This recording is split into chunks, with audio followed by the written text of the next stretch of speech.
देखो, बाबा हमें कितनी सारी बातें रोज़ समझाते हैं, फिर हमें उसको हम सुनते हैं, फिर हमें क्या करना है, समाना है, फिर स्वरूप बनना है। जैसे हम भोजन खाते हैं, फिर पचाते हैं, फिर वो भोजन हमारी हेल्थ में या फिज़िकल फिटनेस में रिफ्लेक्ट होता है। तो ऐसे ही ज्ञान भी जो है भोजन है। हम ज्ञान सुनते हैं, लेकिन उसके बाद उसे समाना पड़े। अब जैसे भोजन अच्छा पचे, उसके लिए कहते हैं ना, चबाओ अच्छे से। तो ज्ञान की पॉइंट्स पर भी हमें मनन चिंतन भी करना पड़ेगा और उस एकांत में बैठकर उन पॉइंट्स को अंदर समाना भी पड़े, उसकी गहराई में जाकर। कई बार क्या होता है कि ज्ञान सुन रहे हैं पर समा नहीं रहे, तो क्या होता है, जैसे भोजन खाते जा रहे हैं पर पचा नहीं रहे, तो धीरे धीरे क्या होगा, भोजन से विरक्ति हो जाएगी। अब पचाना तो खुद पड़ेगा ना। दुनिया में कोई पचवाता है क्या? खिलाता है। कोई आपको भोजन खिला सकता है, पचाना तो खुद पड़ता है ना। अब क्या होता है कि क्लास में ज्ञान सुनाया समझाया जाता है तो वो तो कर लेते हैं, लेकिन जो ज्ञान का मनन चिंतन करना या पॉइंट्स की गहराई में एकांत में जाना, वो कर्तव्य अपने लिए जो करना है, होमवर्क, वो तो खुद करना पड़ेगा ना। अब यहाँ से गए और बिज़ी हो गए, है ना। बिज़ी किस में हो गए? व्यर्थ में। तो फिर वो जो अपना होमवर्क था वो किया नहीं, तो फिर क्या, वो ज्ञान सुना पर समाया नहीं। और फिर जब वो समाया हुआ होगा तो फिर उसको परिस्थितियों में या आत्माओं के संबंध संपर्क में आते कार्य में लगाएंगे। जब कार्य में लगाएंगे तो स्वरूप बनेगा, है ना। तो इसीलिए ज्ञान सुनने के साथ समाना और फिर स्वरूप बनना बहुत आवश्यक है। क्योंकि कई बार क्या होता है कि ज्ञान अनेक वर्षों तक सुन रहे हैं, लेकिन न समा रहे हैं, न स्वरूप बन रहे हैं, तो ज्ञान को ही क्वेश्चन करना फिर शुरू कर देंगे कि ये कहते तो हैं पर ये हो नहीं सकता। क्यों कह रहे हैं? क्योंकि उसको जो है ना अनेकों ने किया, तो फिर हमें क्यों क्वेश्चन उठता है ये हो नहीं सकता? क्योंकि वो जो विधि है वो हमने अपनाई नहीं। तो इस बात को समझकर हमें चलना पड़ेगा। कोई भी भोजन खाकर ना पचाए तो धीरे धीरे बदहज़मी होगी, है ना। तो इसीलिए अगर हमें ये जो शुद्ध भोजन है, इसका ये जो ज्ञान का भोजन है, इसका स्वरूप बनना है, क्योंकि स्वरूप बनेंगे तभी तो दैवी कुल में जाएंगे। तो उसके लिए हमें अपना होमवर्क भी रोज़ करना पड़ेगा। आज बाबा ने भट्टियों का महत्व बताया, है ना। भट्टी और संगठित योग के प्रोग्राम, जैसे हर रविवार शाम को संगठित योग होता है। हर कम से कम सतगुरुवार और संडे को तो हम बैठकर 7 से 7:30 योग कराते हैं। उस समय भी अगर हम उपस्थित नहीं होते तो हमारा योग बल कैसे जमा होगा, है ना। तो नेचुरल है कि जिस विधि से बुद्धि परिवर्तन होती है, अगर उसके जो फिक्स्ड प्रोग्राम बनते हैं उसका भी लाभ नहीं उठाएंगे, भट्टियों का लाभ नहीं उठाएंगे या संगठित योग के प्रोग्राम्स का लाभ नहीं उठाएंगे, तो फिर हमारे अंदर परिवर्तन या धारणा कैसे होगी। तो इसलिए हर चीज़ का महत्व है, अपने अमृत वेले का भी महत्व है, रोज़ की पढ़ाई का भी महत्व है, होमवर्क का भी महत्व है, खास भट्टी के प्रोग्राम्स के, योग के प्रोग्राम्स का महत्व है। अब ऐसा तो नहीं है ना कि हमारा टाइम पास नहीं हो रहा तो हम योग का प्रोग्राम रख लेते हैं संडे को शाम को, ऐसा तो नहीं है ना। उसका महत्व है इसीलिए तो रखा जाता है, इसीलिए तो उस दिन खास वो प्रोग्राम बनाया जाता है कि चलो कम से कम सप्ताह में एक दिन 1 घंटे का संगठित योग रखेंगे, या आधे घंटे का योग का भी प्रोग्राम अगर रखते हैं सुबह शाम, तो वो भी तो लक्ष्य के साथ रखा जाता है ना। तो उसका महत्व हमें समझना पड़ेगा। बाबा के घर में कोई भी चीज़ ऐसी नहीं है कि अनाउंस की जाती है और हम मिस भी कर जाएं तो कोई बात नहीं है, है ना। उसमें जो निमित्त है, चाहे वो एक आत्मा है चाहे पूरी टीम है, वो निमित्त भी तो बैठकर वो इतना टाइम एनर्जी संकल्प समय इन्वेस्ट करके उस प्रोग्राम को बनाते हैं ना। क्यों बनाते हैं? क्योंकि वो श्रीमत है, श्रीमत के डायरेक्शन प्रमाण बनाया जाता है। और अगर हम लाभ नहीं लेंगे तो धीरे धीरे यही देखा जाता है कि ज्ञान सुनते सुनते सुनते फिर ज्ञान को ही क्वेश्चन करना शुरू कर देंगे कि ये पॉसिबल भी है या नहीं है। तो इन बातों को समझना है। आज बाबा हमें 3 बातें बताते हैं। पहली कि बाबा ने हमें श्रेष्ठ संकल्पों का खजाना दिया है। दूसरी, बाबा ने हमें शुभ भावना शुभ कामना का खजाना दिया है। और तीसरा, बाबा ने हमें मन बुद्धि की एकाग्रता की शक्ति दी है ना। तो श्रेष्ठ संकल्पों की शक्ति, मन बुद्धि की एकाग्रता की शक्ति और शुभ भावना शुभ कामना की शक्ति, ये 3 शक्तियाँ दुनिया में किसी के भी पास नहीं है ना। आप देखो, सबसे पहली और जिस बात को आज बाबा बहुत अंडरलाइन कर रहे हैं वो है मन बुद्धि की एकाग्रता की शक्ति। मन बुद्धि को एकाग्र कर सके वो शक्ति बाबा हमें देते हैं। दुनिया में तो मेडिटेशन का भी नाम क्या है कि मेडिटेशन करना माना थॉटलेस हो जाओ, मन खाली हो जाए। लेकिन बाबा हमें वो नहीं कहते। बाबा हमें योग में क्या करना सिखाते हैं। मैंने एक बार एक सीनियर बहन से बहुत अच्छी योग की परिभाषा सुनी थी। देखो, योग तो अपने को आत्मा समझ बाबा को याद करना, ये तो योग है ही, है ना। लेकिन उन्होंने ये भी कहा कि योग जो है वो जिन संकल्पों को हमें रचना चाहिए, बैठकर उन्हें रचना, thinking about things that are worth thinking about, ये योग है ना। तो बाबा हमें ये सिखाते हैं कि संकल्पों की रचना कैसे करें, मन बुद्धि को एकाग्र कर कर श्रेष्ठ संकल्प से श्रेष्ठ अवस्था कैसे बनाएं। क्योंकि दुनिया में तो मन बुद्धि को एकाग्र करने की कोई बात नहीं होती। या तो हम अंदर की तरफ एकाग्र करते हैं, या बाबा की तरफ करते हैं, या अपने नए विश्व की राजाई की तरफ करते हैं, या अपने आदि अनादि स्वरूप की तरफ करते हैं।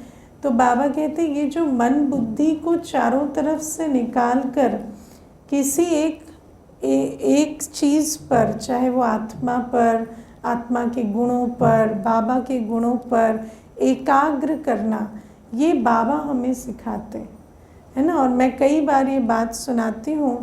एक छोटा सा कुमार आता था, तो उसने मुझे कहा कि मुझे एंग्जाइटी होती है। तो मैंने उससे कहा कि एंग्जाइटी होती है तो क्या होता है? तो कहता है मेरी थॉट चलती जाती, रुकती ही नहीं है। तो मैंने उसको कहा कि जब थॉट चलती जाए ना, तो अपने माइंड को बोलना कि स्टॉप और इधर चलो, दूसरी जगह उसको प्रोग्राम देना और इधर चलो कहना। तो वो करने लगा और हो गया। तो फिर एक ग्रुप बैठा था कोर्स करने के लिए, तो उसका भी कोर्स चल रहा था और ये भी ज्वाइन किए थे। तो उस ग्रुप में एक माता थी, तो वो बीच में कहने लगी कि मुझे एंग्जाइटी होती है, मेरे थॉट्स नहीं रुकते हैं। तो वो कुमार कहता है वो तो बहुत इजी है, मैं आपको सिखा दूंगा, अभी क्लास सुन लेते, है ना। क्योंकि उसको अनुभव हो गया कि मन और बुद्धि जो है उसको जहाँ भी चाहे एक तरफ से मोड़ के दूसरी तरफ लगा सकते हैं। अब क्या है, देखो जिसको जितना निश्चय होता है, क्योंकि जो बच्चे होते हैं वो बहुत निश्चय बुद्धि होते हैं, है ना, उनके अंदर फेथ बहुत होता है, क्योंकि वो अभी तक दुनियावी छल कपट धोखा नहीं देखे होते ना, तो उनके अंदर बहुत फेथ होता है। तो उसने तो उस फेथ से उस बात को धारण कर लिया। लेकिन जब हम एक आयु में आ जाते हैं और फिर यही बात हमें सुनाई जाती है, तो थोड़ा समय लगता है इसके अनुभवी बनने के लिए, क्योंकि हमारे अंदर निश्चय बुद्धि नहीं होती है।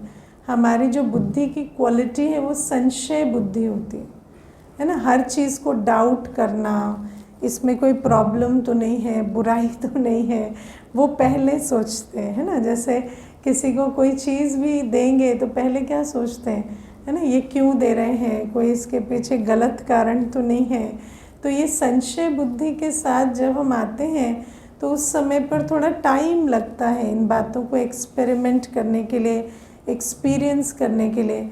लेकिन हर ब्राह्मण बच्चा अगर टिके हैं, बने हैं, तो ज़रूर है कि एक्सपेरिमेंट भी किया है और एक्सपीरियंस भी किया है।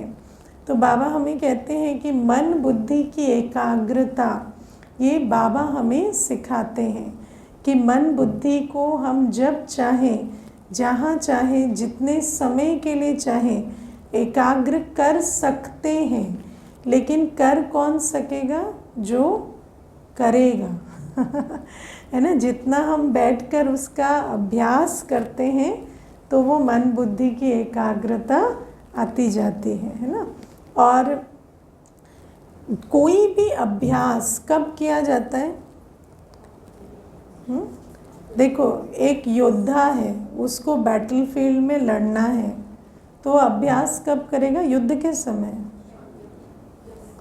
जब युद्ध नहीं है।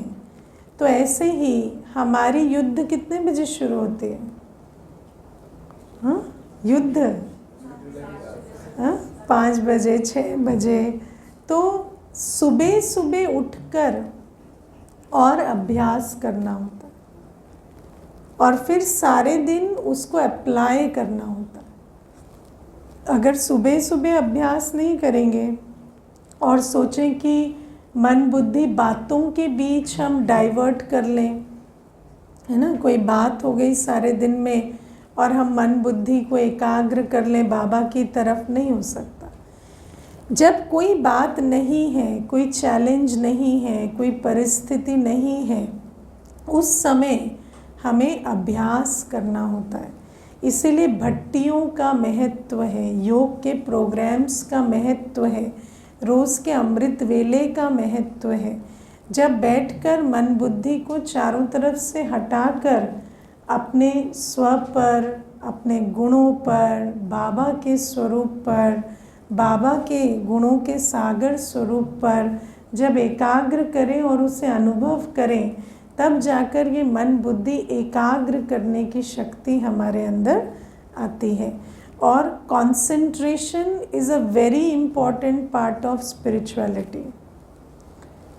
अगर हमें, आप आज एक छोटी सी बात देखो, मुरली भी हम सुनते हैं, एक होता है ऐसे ही सुन ली या पढ़ी भी तो ऐसे ही पढ़ ली, एक होती है एकाग्रता से पढ़ी। आप जब एकाग्रता से मुरली पढ़ते हैं तो आपको कितनी पॉइंट्स मुरली में नज़र आती हैं, कितने रतन मिलते हैं आपको, है ना। और अगर वही मुरली आपने ऐसे चलते फिरते पढ़ ली तो कुछ भी आपको उसमें रिटेन नहीं होता। तो कोई भी आध्यात्मिक राह में, स्पिरिचुअलिटी में एकाग्रता एक मूल शक्ति है। एकाग्रता के बिना हम ना मुरली को धारण कर सकते हैं, क्योंकि मुरली में नई बातें हैं, नया ज्ञान है, और उस पर, वो नए ज्ञान पर ध्यान भी कब जाएगा, जब एकाग्र होकर सुनेंगे, है ना। कई बार तो हमें ऐसा लगता है बाबा वही बता रहा है जो हमें वैसे भी पता है, वैसे पता है वो नहीं बता रहा है। बहुत सारी बातें बाबा बता रहा है ना। जैसे कल बाबा ने कहा कि मुफ्त बड़ाई नहीं करनी चाहिए, है ना। कितनी नई बात है ये, है ना। कभी ऐसा सुना था? भगवान कहता है ना। तो दुनिया में तो आजकल उल्टा ही कहते हैं। या आप सोचो, हर एक बात, अगर आप बड़ी बातें लो, छोटी बातें लो, बाबा कल सरलता के बारे में कितनी सुंदर बात कहते हैं कि सरलता का गुण बहुत कम में है। और सरलता की परिभाषा क्या है? सिर्फ याद और सेवा की जीवन है। सेवा के सिवाय हमारी बुद्धि और कहीं चलती नहीं है। चलती है बुद्धि, लेकिन सिर्फ सेवा में चलती है ना। कई बार ऐसा होता है, देखते हैं कि बुद्धि बहुत चलती है, सिर्फ सेवा में नहीं चलती, है ना। तो वो क्या है? वो विस्तार की बुद्धि है। विस्तार की बुद्धि जब होगी तो सेवा में बुद्धि काम नहीं करेगी, बाकी हर जगह बुद्धि बहुत काम करेगी, क्योंकि जो परेशानी है वो भी तो बुद्धि के ही कमाल से आ रही है ना। तो हर जगह काम कर रही है बुद्धि, पर सेवा में नहीं कर रही। और सरलता जहाँ होती है वहाँ बुद्धि बहुत है, लेकिन सिर्फ सेवा में लगती, व्यर्थ विस्तार में नहीं लगती, अपनी अवस्था बढ़ाने में लगती है, घटाने में, गिराने में नहीं लगती। तो ये बातें हमें बाबा कितनी अच्छी समझाते हैं, लेकिन बाबा हमें तभी समझाएंगे जब हमारे अंदर एकाग्रता होगी। तो बाबा हमें कहते हैं, ये जो मन बुद्धि की एकाग्रता है, ये शक्ति बाबा हमें देते हैं, लेकिन बाबा की श्रीमत प्रमाण जब हम उसका अभ्यास करें तभी हम एकाग्रता की शक्ति को डेवलप करते हैं। और फिर बाबा हमें कहते हैं, जहाँ चाहो और जितना समय चाहो फोकस कर सकते हो। मुझे ऐसा लगता है कि हमारे पास हमेशा सर्वगुण सर्व शक्तियाँ होते हैं, राइट। आत्मा की गुण शक्तियाँ तो सदा उसके साथ होते हैं ना।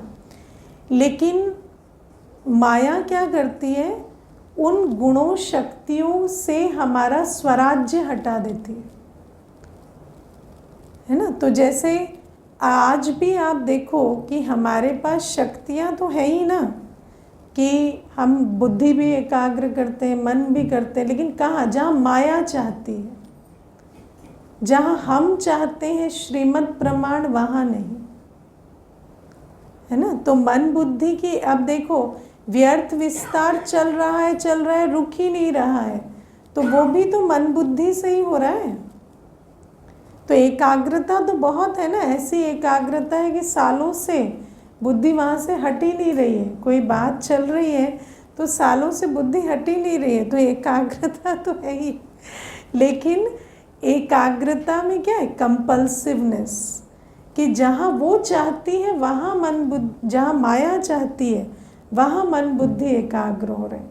और बाबा हमें क्या कहते हैं कि अब तुम श्रीमत प्रमाण मन बुद्धि को एकाग्र करो, और वो अभ्यास करते करते करते तुम्हारे पास चॉइस आ जाएगी कि जब चाहो, जहाँ चाहो, जितना समय चाहो उस चीज़ पर फोकस कर सको, है ना।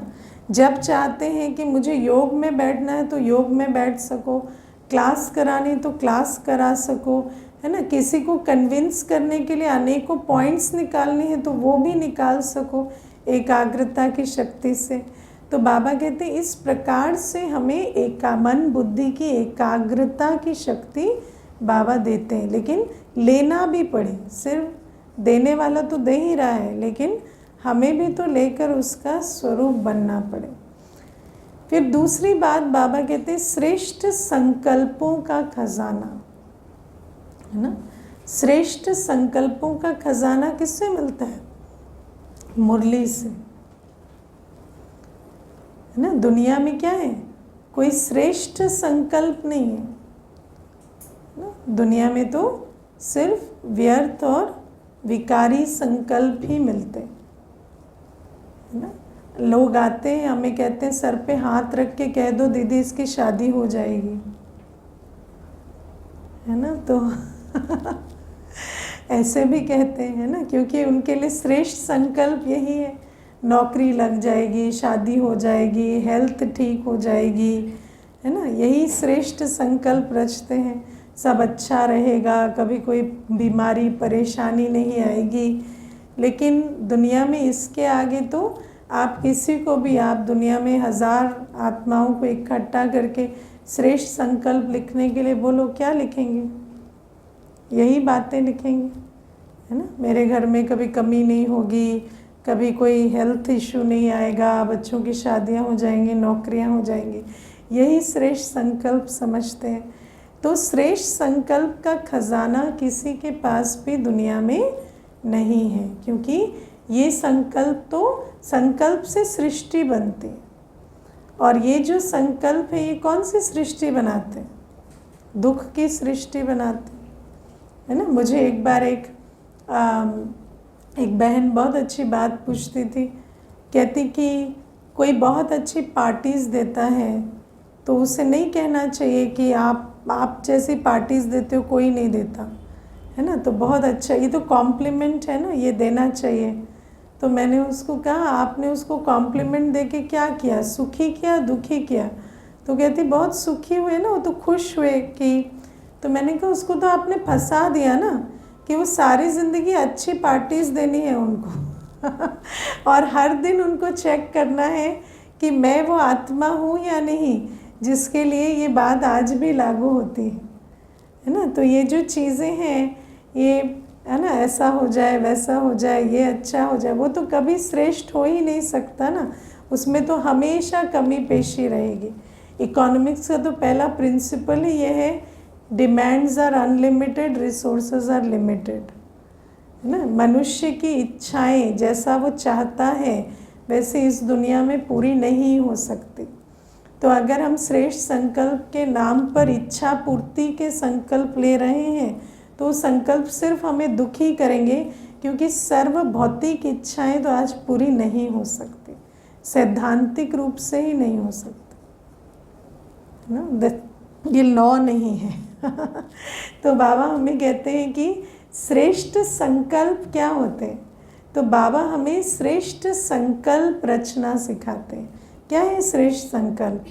मैं एक आत्मा हूँ, मैं देह से न्यारी हूँ, मुझ पर कर्मेंद्रियों का कोई प्रभाव नहीं है, मैं कर्मेंद्रिय जीत हूँ, मैं माया जीत हूँ, मैं निर्भय हूँ, अविनाशी हूँ, मैं सदा सुख स्वरूप शांत स्वरूप हूँ, मैं परमात्मा संतान हूँ, मेरा पिता पतित पावन है, मैं भी पावन बनाने वाली आत्मा है ना।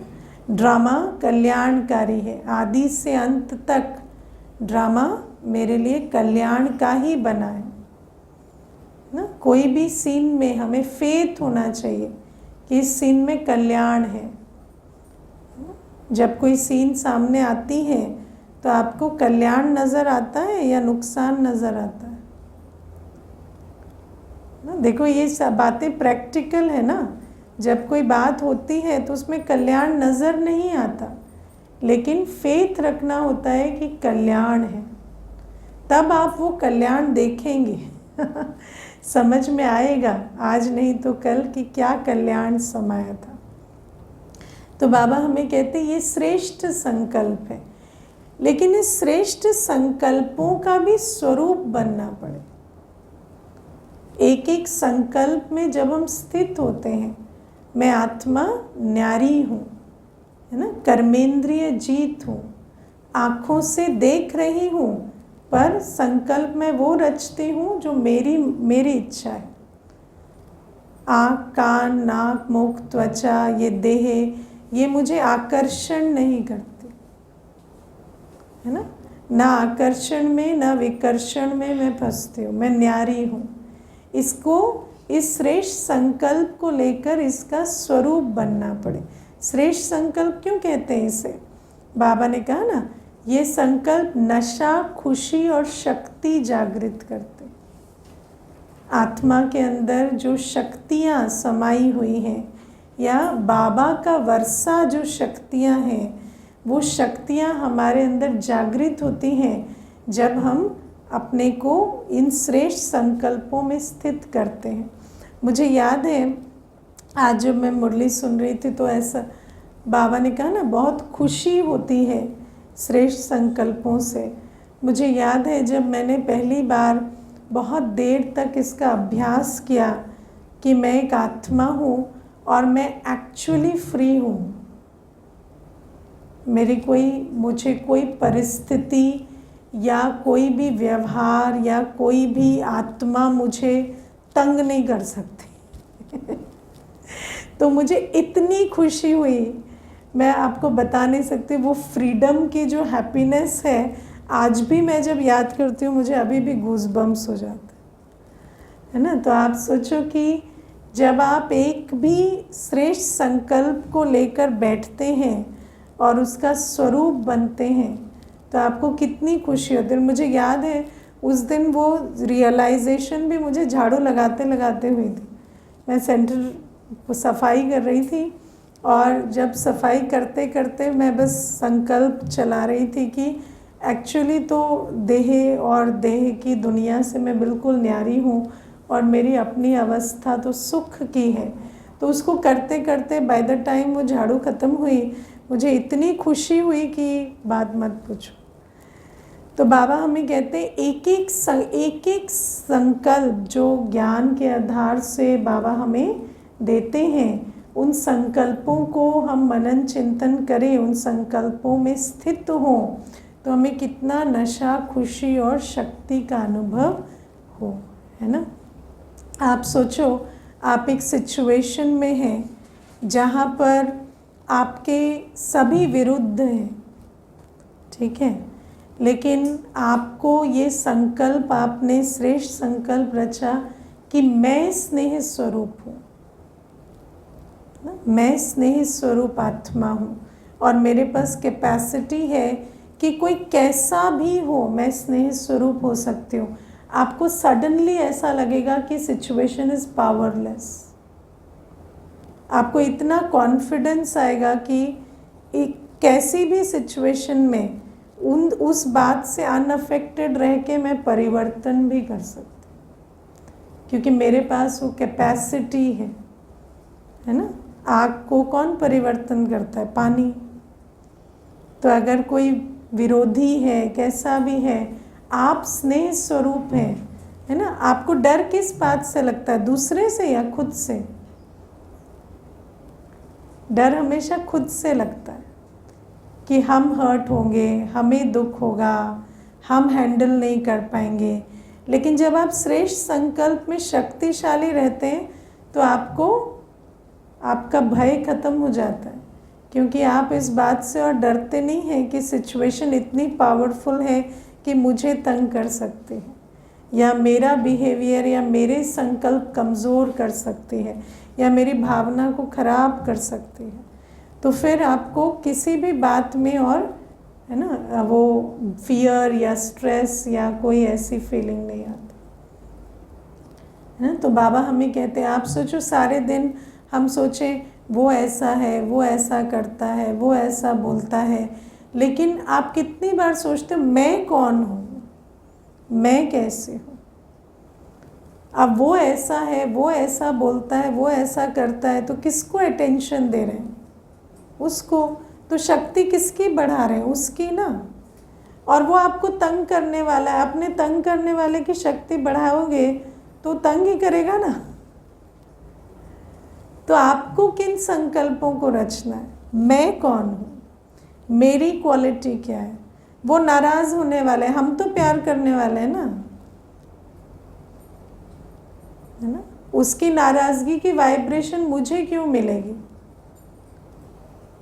मानो आप ऊपर से भी जाके किसी को नहीं कह रहे, पर उस आपका स्नेह की वाइब्रेशन तो उसकी नाराज़गी की वाइब्रेशन को ब्लॉक कर देगी ना। आप तो फील नहीं करेंगे ना, कोई नाराज़ हो भी आपको पता नहीं चलना चाहिए।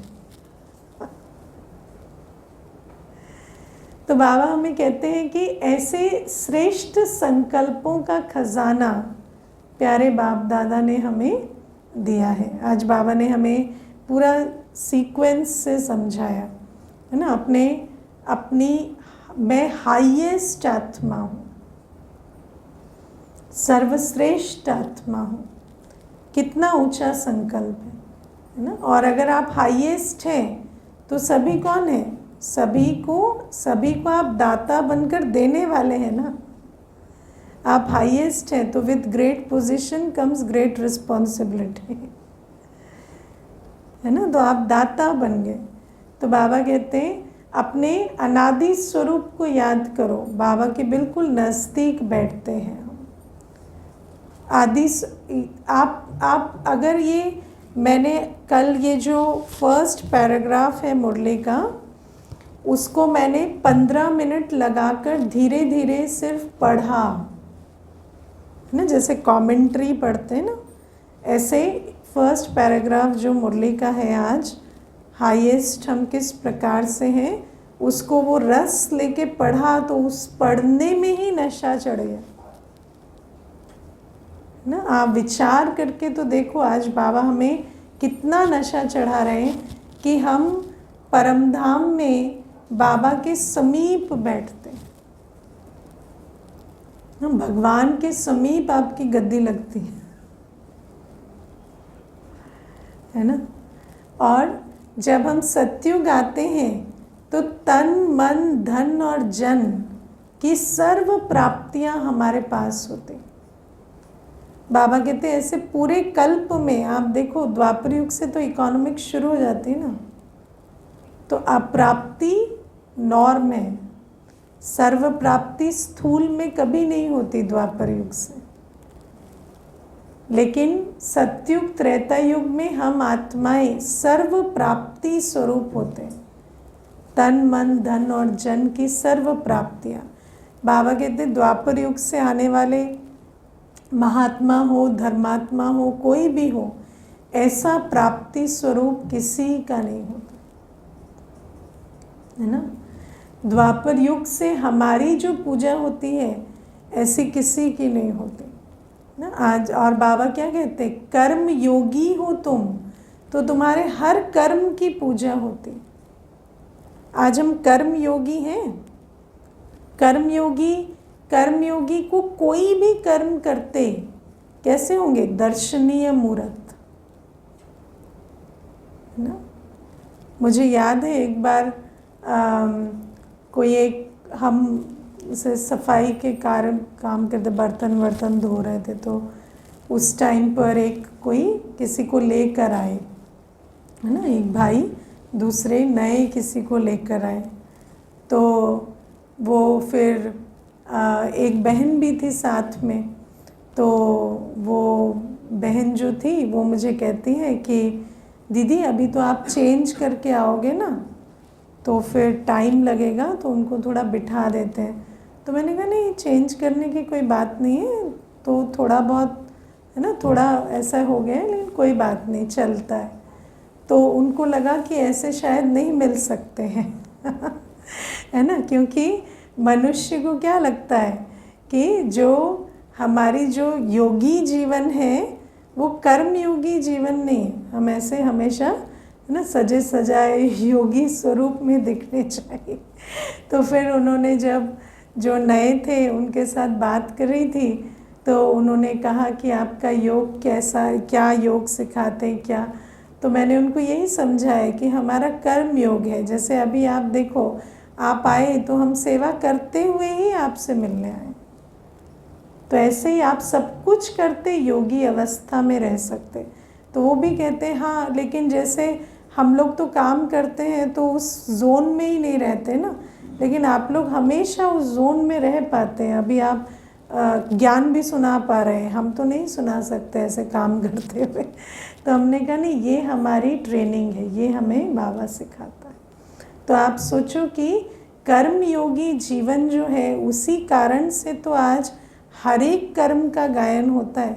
अब आप सोचो, ये तो ठीक है कि भोजन बना रहे हैं या कोई सेवा कर रहे हैं, लेकिन सोते उठते भी आपको कोई देखे, क्या आपका सोना दर्शनीय मूर्त है? क्या आपका उठना दर्शनीय मूर्त है? भोजन करना दर्शनीय मूर्त है। भगवान को भोग लगता है तो अनेक देखने आते हैं उस समय कि भगवान को भोग स्वीकार कराया जा रहा है। तो क्या हम उतनी दिव्यता से हमारा भोजन करना होता है ना? सोना उठना कैसा है? कोई अचानक आपको सोते देख ले तो बाबा, जब साकार बाबा के समय में बाबा रात को चक्कर लगाते थे तो देखते थे कि बच्चों के पाँव धुले हुए हैं, है ना? और बाबा कहते थे इन चरणों का चरणामृत बनता है। तो ऐसे चरणों का कैसे चरणामृत बनेगा? भक्ति मार्ग में आप सोचो कि हम चरणों का चरणामृत स्वीकार किया जाता है। किसके चरण हैं वो? किसके यादगार हैं? हाँ बोलो भाई। हाँ हमारे ना। तो फिर ऐसे चरण हैं। तो बाबा हमें कहते हैं कि इतना हमारा हर कर्म पर अटेंशन होना चाहिए, क्योंकि इस समय की ही यादगार में वो पूजन गायन चल रहा है ना? आप सोचो, जब देवताओं को सैर कराने लेकर जाते हैं तो उन देवताओं की उस, है ना, पालकी में होंगे या जैसे भी, तो उनको देखने के लिए कितने निकल कर आते हैं। तो जब आप वॉक पे जाते हैं, कहीं जाते हैं, कैसे भी किसी भी कारण से निकले, आपको समझ आता है कि सारा संसार मुझे देख रहा है। आप उस वृत्ति से जाते हैं कि भले ये मुझे ना भी पहचानते हो तो भी इनको कल्प में जो भी मिलना है मुझसे मिलना है। आपके बगल से कोई गुजरा, है ना, पास किया, तो उसको आपसे कुछ मिला, तभी तो भक्ति मार्ग में खड़ा होगा ना। जब आपकी सवारी निकलेगी, क्यों खड़ा होगा वो? इसी यादगार से तो खड़ा होगा। तो बाबा कहते हैं कि विचार करो, ये तो श्रेष्ठ संकल्प है ना, कि आज जड़ चित्रों का जिस प्रकार विधिवत पूजन हो रहा है वो मेरे यादगार चित्र हैं, और अपने कर्मों को देखना कि क्या मेरे कर्मयोगी जीवन का हर कर्म ऐसा विधिवत है ना? तो और फिर बाबा हमें कहते इस समय पर बाप, टीचर, सतगुरु बन स्वयं बाबा, परम पिता, परमात्मा हमारी पालना करते है ना। तो हर संबंध से जब हम स्मृति स्वरूप बने कि मेरा बाप कौन है, मुझे पढ़ाने वाला, पद देने वाला, बाप के रूप में वर्षा देने वाला कौन है, या मुझे वरदान देने वाला कौन है, मुझे मुक्ति, जीवन मुक्ति में ले जाने वाला कौन है। तो बाबा कहते स्मृति से शक्ति, खुशी आएगी। आप सोचो, अगर 10 मिनट ये बैठकर सोचने से इतनी शक्ति आती है, तो सारे दिन अगर इन संकल्पों में रहें तो स्वरूप कैसा बनेगा। पर बहुत बिजी है ना हम। किस में बिजी हैं? हाँ, आज शाम को नहीं आए हो ना योग में, ठीक है? सभी को योग में आना। कहाँ रच रहे हो श्रेष्ठ संकल्प? योग में तो आगे बैठते नहीं हो, है ना। और तीसरी चीज़ बाबा कहते हैं शुभ भावना शुभ कामना की शक्ति, है ना। दुनिया में तो आप देखो शुभ भावना शुभ कामना का कॉन्सेप्ट ही नहीं है ना। देख, जब वो जो निर्भया केस हुआ था, तब हमने कहा कि हर आत्मा को शुभ भावना शुभ कामना देनी चाहिए, तो कितना क्रोध आक्रोश उसके लिए कि ऐसा कह भी कैसे सकते हैं कि ये, है ना, एक मोलेस्टर के लिए शुभ भावना शुभ कामना होनी चाहिए, है ना। जानकी दादी जी कहती थी कि जब कोई टेररिस्ट अटैक हो गया तो सिर्फ विक्टिम को आपने शुभ भावना शुभ कामना दी कि टेररिस्ट को भी दी, है ना। तो बाबा हमें क्या सिखाता है, हर एक के लिए शुभ भावना शुभ कामना। दुनिया में कोई कहता है ऐसा कि हर एक के लिए शुभ भावना शुभ कामना, है ना। भाई वो सुनाते हैं ना, कोई मुझे याद नहीं, 5 केसेस बताते हैं। एक टेररिस्ट है, एक विक्टिम है, एक गरीब है, एक अमीर है ना, एक पंडित है, एक अनपढ़ है। तो सबके लिए सेम वृत्ति रख पाते हो, है ना। एक बीमार है, एक स्वस्थ है, सबके लिए सेम वृत्ति रख पाते हो कि बीमार को बीमार देखते हो, स्वस्थ को स्वस्थ देखते हो, है ना। विद्वान को विद्वान देखते हो, उसको देखते हो तो सोचते हो तो मूर्ख है।